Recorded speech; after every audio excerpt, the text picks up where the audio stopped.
রাজীব, আসসালামু আলাইকুম, কেমন আছো? সালাম, আলহামদুলিল্লাহ। আচ্ছা, আজকে আমরা কেন বসছি বলো তো? আমরা বসেছি 28 আগস্ট 2025, কয়েকটা জাতীয় দৈনিকের কলাপ একটা শিরোনামে আসছে, সবজি হিমাগারের যুগে দেশ। এই বিষয়টা নিয়ে আমরা আলোকপাত করার জন্য। হ্যাঁ বলো, তুমি কি বলতে চাও বলো। হ্যাঁ, তো আসলে বাংলাদেশ তো কৃষি প্রধান দেশ, আমরা সবাই জানি। এদেশের অধিকাংশ মানুষ কৃষির উপরে নির্ভরশীল। তো কৃষক সাধারণত যে সমস্ত আমাদের নিত্য প্রয়োজনীয় সবজি, যেমন পেঁপে, কদর, তরি, গাজর, কচু, লাউ ইত্যাদি যে সমস্ত আমাদের নিত্য প্রয়োজনীয় জিনিস, সেই সমস্ত জিনিস তৈরি করে অনেক কষ্ট করে। ইতিপূর্বে আমরা দেখেছি যে তারা এই সমস্ত সবজি বাজারে নিয়ে গিয়ে তাদের ন্যায্য দাম না পাওয়ায় অনেক কৃষক দেখা গেছে, পত্রিকায় আমরা দেখেছি যে সুইসাইডও করেছে, বা কেউ আবার দাম না পেয়ে সেই সবজিগুলো মাটিতে পুঁতে দিয়ে আসছে। এই সমস্ত বিষয়গুলো আমরা আগে খেয়াল করেছি, কিন্তু আজকে সমকাল পত্রিকায়। আচ্ছা, আমি তোমাকে একটু বলি এখানে, এই যে সবজি পুঁতে দেওয়া এগুলা কিন্তু কিছু ফ্যাব্রিকেটেড। হ্যাঁ, হ্যাঁ, সবজি কৃষক পুঁতে ফেলে, এটা কিন্তু অনেকটা তার অজ্ঞতার কারণে। কারণ সে জানে একটা কৃষক তো একদিনে কৃষক হয় না, না, সে তার বাবার কাছ থেকে, তার দাদার কাছ থেকে দেখে দেখে শিখে কৃষক হয়। সো সে যদি সবজিটা পুঁতে ফেলে, এটা তার ব্যর্থতা, এবং সব ব্যর্থতার দায় সবাইকে নেওয়া যাবে না। বিকজ আমি যদি শীতের দিনে যদি গরমের সবজিটা চাষ করি, অবশ্যই এর উৎপাদনটা ভালো হবে না, রোগ বালাই হবে। আবার যে সবজির চাহিদা যে জায়গায় নাই, সেই জায়গাতে যদি আমরা উৎপাদন করি, তাহলে তো কেউ খাবে না, এটা তো মাটিতে ফেলতে হবে বা এটা। বাট এগুলো কিছু আছে আমাদের সরকারকে একটু বিপাকে ফেলার জন্য বা অসৎ উদ্দেশ্য নিয়ে করতে পারে বলে আমার অনেক ক্ষেত্রে মনে হয়, সব ক্ষেত্রে না, তবে অবশ্যই ব্যতিক্রম আছে। হ্যাঁ বলো। Thank you. তো এখানে যেটা দীর্ঘদিনের যে কৃষকের যে ক্ষতিটা চলে আসছে আমাদের এই দেশে, এটা এখন বর্তমানে একটা প্রযুক্তি নিয়ে এসেছে বাংলাদেশ সরকার। সেটা প্রকল্প পরিচালক হিসেবে আছে তালহা জুবায়ের মাসুর। তিনি বলছে যে এটি আমাদের বাংলাদেশের জন্য একটা উপযোগী করে সবজি রাখা যাবে, এইরকম একটা হিমাগার বা কোল্ড স্টোরেজ প্রতি জেলায় মোটামুটি চেষ্টা করবে সরকার। এগুলো মানে পর্যায়ক্রমে 100টা কোল্ড স্টোরেজ বিতরণ করবে। এবং এই হস্তান্তর অনুষ্ঠানের প্রধান অতিথি ছিলেন কৃষি উপদেষ্টা জনাব মোহাম্মদ জাহাঙ্গীর আলম চৌধুরী। তিনি বলছেন যে এই প্রযুক্তি আমাদের কৃষিকে এগিয়ে নিয়ে যাবে বহুদূর। এবং ওই অনুষ্ঠানে আরও উপস্থিত ছিলেন কৃষি মন্ত্রণালয়ের সচিব। উপস্থিত ছিল সেটা ইম্পর্টেন্ট না, কোর ইনফরমেশনটা কি সেটা ইম্পর্টেন্ট। হ্যাঁ, মানে মনে করো আমাদের সবজি চাষিদের জন্য হিমাগার কেন লাগবে? হিমাগার লাগবে এই জন্য যে সবজিটা হয়তো 1 মাসের বেশি সংরক্ষণ করা যাচ্ছে না। 1 মাসের বেশি কেন সংরক্ষণ করতে হবে? হয়তো দেখা যাচ্ছে ফলন বেশি হয়েছে এই কারণে, বা ডেলিভারি সে দিতে পারলো না, পর্যাপ্ত পরিমাণে সে বিক্রি হলো না, এই জন্য সংরক্ষণের জন্য একটা কোল্ড স্টোরেজের দরকার আছে। এই কারণে এটার প্রয়োজন। অবশ্যই কারণ আছে, কারণ ওই যে তোমার সাথে এক্ষেত্রে একমত। কারণ আমাদের এই সবজির বাজার এইটা কিন্তু খুব অস্থিতিশীল। আমি কিছুদিন আগে আমি যেখানে কাজ করি সেখানে দেখি এই করলাটা জমি থেকে ফসল উঠাচ্ছে না, কারণ এটার দাম ছিল 25 টাকা। আমরা যত ছোট একটা সবজি, ওটাকে হারভেস্টিং করা ততটা ডিফিকাল্ট।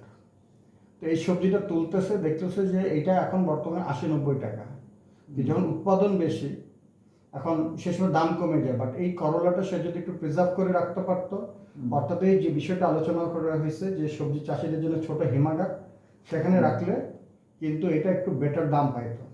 আমাদের কৃষকরা কিন্তু কেউ বাড়ি গাড়ি করতে পারে না। কৃষক সেই তার দাদাও কৃষক যেরকম ছিল, এখনো সেই কৃষকই থাকে। মানে কৃষকটাকে ছোট অর্থে বলতেছি না, এটা আমি বলছি যে অর্থাৎ তার ওভারঅল সামগ্রিক আর্থিক অবস্থার কোনো পরিবর্তন হয় না, আদা সে ক্ষতিগ্রস্ত হয় বা কোনো মতে তার জীবনটা চলে যায়। আমরা এখানকার ডাটাগুলো বলবো। এই যে এখানে দেখো, এখানে কোল্ড স্টোরেজটা করতেছে। এই কোল্ড স্টোরেজটা পুরো তুমি তো একবার গো থ্রু করছো এই প্রতিবেদনটা, এটা যে সমকালে 26শে অগাস্টের শেষ পাতাতে এটা বলছে। তো 2025 সালের এই পাতাতে বলছে একটা হিমাগার, এটা কিভাবে বানাবে এটা কি তুমি বুঝছো? হ্যাঁ, ওটা বলে দিয়েছে ওখানে। না তুমি বলো, না দেখে বলো যে এটা কি বলছে। আচ্ছা তোমার আমি শেয়ার করি, এর বাইরে যে তোমার কিছু থাকে সেটা বলো। আমাকে যেটা বলছে যে এটা এমন একটা বিষয় আছে, একটা কোল্ড স্টোরেজ হবে যেটা ক্যাপাসিটি থাকবে 10 টন, এবং সেটা সোলারে চলবে এবং বিদ্যুতে চলবে। আচ্ছা, এটাকে সিস্টেমটা বোধহয় এরকম হবে, এটা কন্টেইনার বেসড, অথবা স্টিলের একটা কন্টেইনার থাকবে, সেটার মধ্যে এই হচ্ছে গিয়ে সোলার সিস্টেমটা করবে। অর্থাৎ সেই সোলার তো দুইটা সিস্টেম আছে, একটা হচ্ছে কি সোলারের বিদ্যুৎ দিয়ে হচ্ছে কি সরাসরি কারেন্ট দিবে, ফ্যান চলবে বা ওখানে একটা এসি সিস্টেম ওই জায়গাটা ঠান্ডা রাখবে। আরেকটা সিস্টেম হচ্ছে এটার ভেতরে ব্যাটারি দিয়ে এটাকে ওই শক্তিটাকে ব্যাটারির মধ্যে প্রিজার্ভ করবে। রাতে তো সূর্যের আলো পায় না, রাতে যখন সূর্য আলো পায় না, ওইটা যে ব্যাটারির ভিতরে যে শক্তিটা সংরক্ষণ করছে বিদ্যুৎটা, সেটাতে রাতের বেলা ওটাকে ঠান্ডা রাখবে। আর সবজি যে তোমাদের সামনে যে সবজিগুলো আনছে, সরি এই তোমাদের সামনে যে সবজিটা রাখছে, হ্যাঁ এটা সরি একটু চা পড়ে গেছে, তুমি আচ্ছা যাই হোক, আমরা ওভাবে আর উঠাবো না, ওভাবে রেখেই পড়তে পারবা। আচ্ছা, এই যে সবজিটা, এই সবজিটা কিন্তু খুব বেশি ঠান্ডার মধ্যে না, এটা কিন্তু ডিপে রাখি নাই না, এটা হচ্ছে কি তোমার নর্মালি একটা ফ্রিজের টেম্পারেচার কত থাকে, 5 থেকে 10 ডিগ্রি। 10 ডিগ্রি সো একটা 10 ডিগ্রি টেম্পারেচার রাখলে কিন্তু অনেক দিন অনেকক্ষণ ভালো থাকে। এই যে আমি মাঝখানে একটু সিক ছিলাম, আমাকে 2 মাস আগে ফল দিছিল আমাকে যারা দেখতে আসছিল, সেই ফল প্রায় 2-3 দিন আগে শেষ হয়েছে, প্রায় আমার 2 মাস ফল টিকেছে। এবং এই ফলগুলো কিন্তু বিদেশ থেকে আসে, এরকম হিমাগারে সংরক্ষণ করে, ওখানে আরও 1-2 মাস, জাহাজে তো প্রায় আরও 1 মাস থাকে, সো 3 মাস পর্যন্ত ভালো থাকে। তো যাই হোক, এই জন্য হিমাগারের প্রয়োজন। আবার সব সবজি কিন্তু হিমাগারে রাখার প্রয়োজন নেই, এটা প্রতিনিয়ত সবজি। তোমাকে কচুলতি বলো তোমাদের হামাক দেশের লোকের? হ্যাঁ, হ্যাঁ, কচুলতি। বগুড়ার সলবল কি কচুলতি বলো না কি বলো? না, নালও বলা হয় না, আমাদের দেশে কচুলতি বলে। আচ্ছা, তোমরা এখানে বগুড়ার সলবল কি বলে এটারে? করলা আর কল্লা। কইল্লা না, আমাদের এলাকায় বলে করলা, করলা আর বলে উস্তা। উস্তা। আচ্ছা, আর এটারে কি বলো? পটল। পটলই বলো না আমরা কিছু বলো? পটলই বলে। আচ্ছা, আমাদের এখানে পটল বলে। আর এটার কি বলো? লোকাল পেঁপে। লোকাল টানে কি বলো? পেঁপে। এটা বইয়ের ভাষা। পেঁপে। হ্যাঁ, আমাদের এলাকায় বলে পাইপা, এখন গ্রামের ভাষা বলে, আর এমনি পেঁপে পেঁপেই বলে আর কি। যাই হোক, আমরা যে প্রসঙ্গে বলতেছিলাম যে হিমাগারের কনসেপ্টটা এটা। এখন সরকার একটা পাইলট প্রজেক্ট হিসেবে এক জায়গায় করছে, করার পরে এটা মানিকগঞ্জের সিঙ্গারে একজন লোককে দিয়েছে।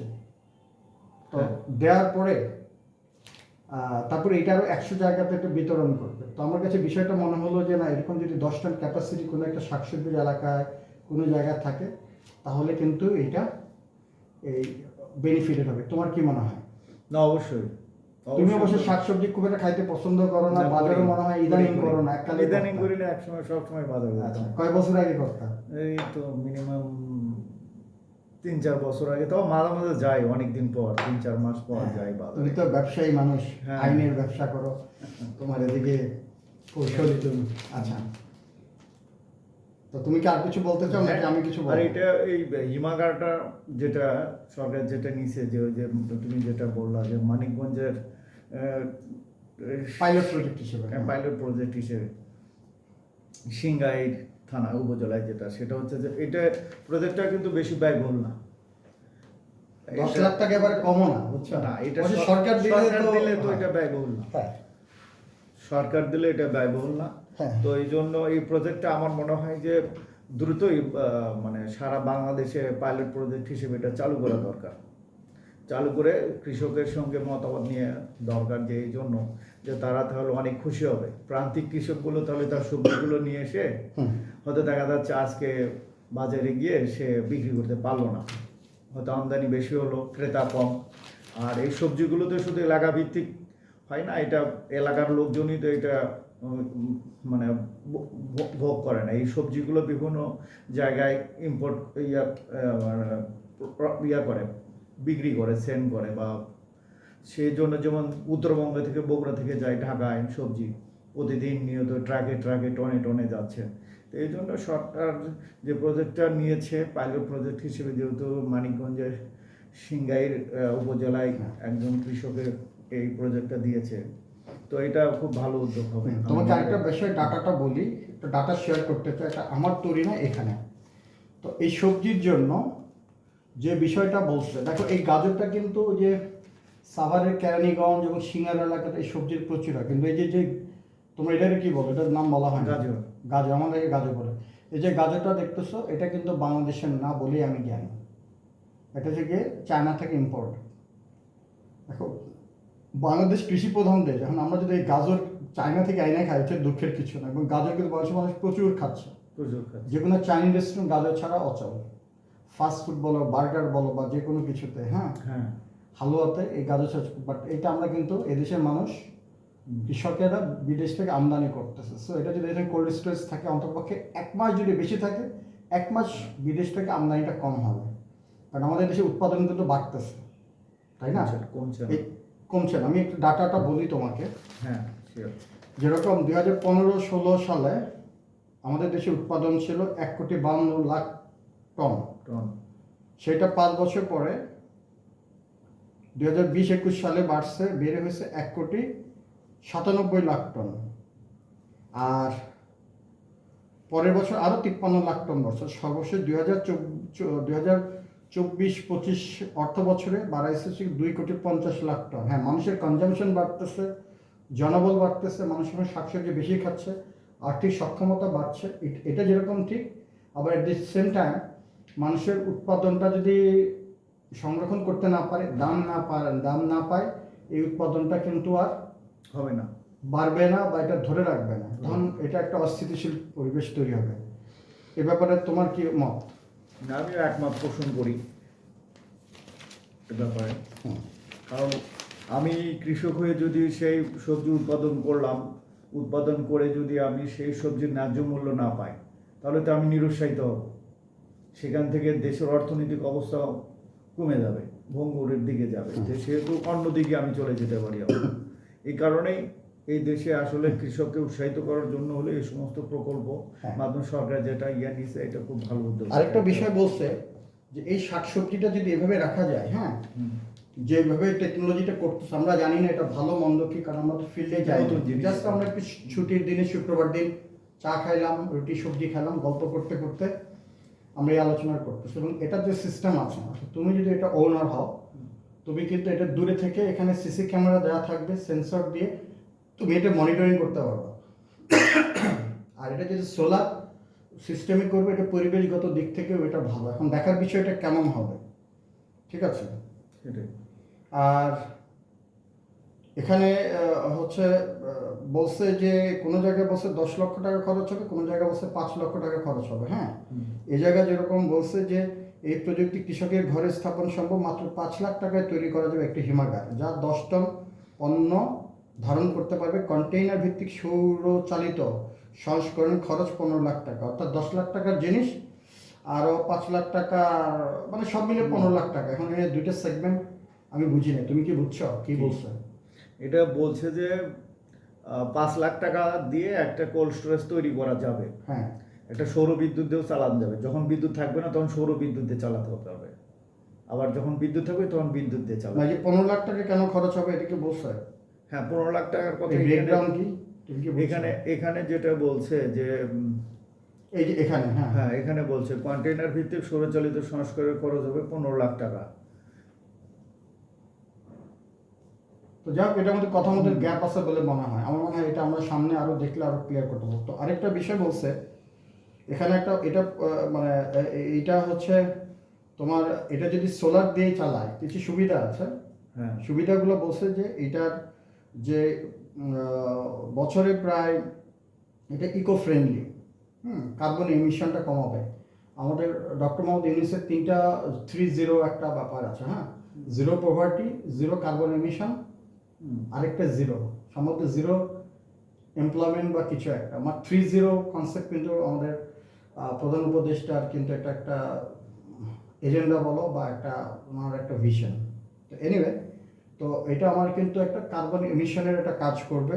এখানে একটা ডাটা দেওয়া আছে, যে ডাটাটা আমরা পড়ি। বছরে প্রায় 3000 কেজি কার্বন ডাই অক্সাইড নিঃসরণ করতে পারে এই ব্যবস্থা, অর্থাৎ সোক করতে পারে আর কি, হ্যাঁ, পরিবেশকে রক্ষা করতে পারবে। বলছে যে নিঃসরণ কমাতে পারে এই ব্যবস্থা, যা 140 থেকে 60টি পূর্ণবয়স্ক গাছের বার্ষিক কার্বন শোষণের সমান। অর্থাৎ 140 থেকে 60টি গাছ যে পরিমাণে হচ্ছে কি শোষণ করবে, অর্থাৎ একটা সোলার করলে ঠিক সেই কাজটা করবে, অর্থাৎ কার্বন ডাই অক্সাইড নিবে, অক্সিজেন তৈরি করবে। এটা আর অক্সিজেন তৈরি করবে না, কিন্তু 150 থেকে 140 থেকে 160 গড়ে 150 গাছের কাজ করবে আর কি, হাফ কাজ করবে বলা যায়। তো এটাও একটা ইম্পর্টেন্ট বিষয়। এবং সরকার বলছে 100টা মিনি কোল্ড স্টোরেজ করবে। দেখো তোমার এলাকায় তুমি করতে পারো কিনা, কোনো তুমি তো শহর এলাকাতে তোমার ব্যবসা, হ্যাঁ, আইনি ব্যবসা, যদি এই ব্যাপারে কিছু জানো আমাদেরকে জানাও। যদি এটা খুব মাত্রায়, অ্যাকচুয়ালি সব কিছু তো হাই সাউন্ডিং, বাস্তবটা বড়ই ডিফারেন্ট। যদি কোনো এরকম হয় জানায়, কারণ দেখো এই জিনিসটা বিদেশ থেকে আমদানি করা লাগবে না। বর্ষাতে কিন্তু এটা খুব যে ভালো হয় তা না, দাম কিন্তু অনেক, তোমার দাম জানো না মনে হয়, তো মিনিমাম তো 50 টাকা নিচে। হ্যাঁ, 50 টাকার নিচে কোনো সবজি না, কিন্তু একটা কৃষক কিন্তু এটা পায় না। সে যখন দেখবে, সে তখন টিউনিং করতে পারবে, কাঠ খেলার মতো, যে আমরা ট্রাম্প কার্ড লাস্টে ফেলাই না, সে যখন দেখবে দাম কম তখন সে ধরে রাখলো, আর যখন দামটা বেশি তখন সেটা বিক্রি করে হবে। কারণ আমাদের কৃষকরা কিন্তু আমাদের দেশের মূল চালিকা শক্তি। ছোটবেলায় প্রথম 85% লোক আমরা কৃষিকাজ করি, তাই না? এখন সম্ভবত কমে গেছে, সম্ভবত এখন 65% লোক কোথায় কৃষিকাজ করে। জমির অপ্রাপ্ততা, আমাদের জনসংখ্যার বৃদ্ধি, কৃষক এই কৃষির প্রতি অনীহা, কৃষি উপকরণের জিনিসের দাম বেশি, কৃষি উপকরণের জিনিসের দাম তো যুগের সাথে বেশি। তারপরে অন্যান্য জায়গাতে সে নির্ভাবনায় হচ্ছে কি সে কাজ করতে পারে। গার্মেন্টসে তার বেতনটা মোরলেস ফিক্স, বাট একটা কৃষক, আমি ব্যক্তিগতভাবে, তুমি তো জানো আমি 10 বছর ধরে কৃষি কাজ করি, বাট আমি কোনোটা জায়গাতে আমি মানে প্রফিট দেখতে পারি না, চলে যাচ্ছে কোনো মতে বা লসে যাচ্ছে। বাট একটা কৃষক যার পেট চলে এদিক দিয়ে, সে তো এত করে রিস্ক নিয়ে যাবে না। সে এখন ভ্যান চালায়, সিএনজি চালায়, বা মুদি দোকানদার করে। এখন দেখো বাড়ির মোড়ে মোড়ে মুদি দোকানদার, প্লিজ আমার এলাকাতে আছে, আমার মানিকগঞ্জ এলাকাতে। সো এই যে আমাদের আজকের টপিক নিয়ে আমার কথা শেষ। তুমি যদি কিছু বলতে চাও 2 মিনিটের মধ্যে বা 1 মিনিটের মধ্যে এই সবজি চাষির জন্য ছোট হিমালয়ের ব্যাপারে কিছু বলতে পারো। ইতিপূর্বে আমি যেগুলো বলেছি সেগুলো, এই প্রকল্প, যে প্রকল্পটা নিয়েছে বা সবজি হিমাগারের যুগে দেশ, এই জলবায়ু পরিবর্তনের সাথে ঝুঁকি বাড়ে কৃষকের। দেখা যাচ্ছে যে শীতকালীন সবজি এবং গ্রীষ্মকালীন সবজি যেগুলো আছে, সেই সবজিগুলো তৈরি বেশি হলে, উৎপাদন ফলন বেশি হলে, সেই ফলনটা যদি এই হিমাগার বা কোল্ড স্টোরেজে রাখতে না পারে, যদি পর্যাপ্ত পরিমাণে উৎপাদন হয়, তাহলে সেক্ষেত্রে দেখা যায় যে ওই সবজিগুলো দীর্ঘ সময় ধরে রাখা যাবে না। এই কারণে 1 মাসের বেশি রাখা দেওয়া মুশকিল হয়। এই কারণে এই যে প্রকল্পটা সরকার নিয়েছে, সবজি হিমাগারের যে একটা ব্যবস্থা করছে, এটা খুবই প্রশংসনীয় উদ্যোগ বলে আমি মনে করি। এবং এটা বর্তমানে পাইলট প্রজেক্ট হিসেবে মানিকগঞ্জের সিংগাইর উপজেলায় এটা চালু করেছে। পরবর্তীতে 100টা এইরকম প্রজেক্টটা চালু করবে সরকার। তো এটা সরকারকে সাধুবাদ জানাই, এ বলেই আমি আমার এখানে কথা শেষ করছি। তোমাকে অনেক ধন্যবাদ। শুক্রবারে আমাদের আড্ডাটা বেশ জমে উঠলো এবং আমরা পত্রিকার একটা টপিক্সের উপরে কথা বললাম, সামান্য একটু অভিজ্ঞতা শেয়ার করলাম। তো শেখ রাজীব, তোমাকেও ধন্যবাদ। আমাদের এই শুক্রবারে আমরা বসে না থেকে আমরা দেশকে নিয়ে চিন্তা করলাম, কৃষকদেরকে নিয়ে চিন্তা করলাম, কৃষি নিয়ে চিন্তা করলাম। অর্থাৎ আমাদের একটা চা খেতে খেতে আমাদের একটা কোয়ালিটি আড্ডা হলো। শুধুমাত্র চায়ের একটা পাতা একটু চা পরে নষ্ট হয়েছে, এছাড়া আমাদের বড় কোনো ক্ষয়ক্ষতি হয় নাই। রাধা এটা যদি একটা মানুষ দেখে, সে এখান থেকে আমার কাছে মনে হয় বেনিফিট হবে। কোনো একটা ইউটিউব, এটা তো এই ভিডিওটা যদি কোনো কৃষক দেখে, সে একটা তথ্য পাইল। তাহলে আমাদের আর এই বিদেশ থেকে এই ধরনের আমদানিকৃত শাকসবজি খেতে হবে না। আমাদের কোল্ড স্টোরেজ থেকে আমরা হয়তো খেতে পারবো, অথবা অন্য জেলা থেকে হবে না, নিজ জেলার ফসলটা হয়তো কোল্ড স্টোরেজ থেকে নিয়ে আমরা খেতে পারবো। রাইট? তো ঠিক আছে, সময় দেওয়ার জন্য তোমাকে ধন্যবাদ।